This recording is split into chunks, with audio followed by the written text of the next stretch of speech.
একটা টিকটকার আত্মহত্যা করে মারা গেছে, তার গ্রামে তাকে দাফন করার জন্য দেয় নাই। এই জন্য কি মানে যত টিকটকার মেয়ে আছে সবাইকে এরকম করবে? বিষ হইলে আগে আমি খুইলে কই, তারপরে তোরে কিছু কইতাছি। চুয়াডাঙ্গায় এক গ্রামে এই ছেলি টিকটক করতো, অশ্লীল ভিডিও বানাইতো। যেহেতু মারা গেছে তাই ভদ্র ভাষায় কইতাছে।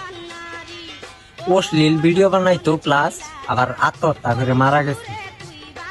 এখন দেখি অনেকেই অনেক দরদি ভিডিও বানাইতাছে যে সে যেহেতু মারা গেছে সেহেতু তারে বিচার করবো আল্লাহ তাআলা, শাস্তি দিব আল্লাহ তাআলা। গ্রামবাসী এর মধ্যে নাক গলাবকে। আমি তাদেরকে বলতাছি, ওই লাশ আইনে তোমাদের আত্মীয় স্বজনের কবরের পাশে কবর দিন। আমি তো বলবো ওই গ্রামবাসী রে সেলুট জানাই এইরকম একটা পদক্ষেপ নেওয়ার জন্য।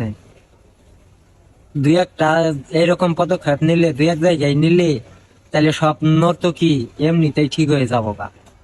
আর এই যে মাগি তোরে করি, ওর ভিডিওর কোয়ালিটি সে তোর ভিডিও আরো বেশি বাজে।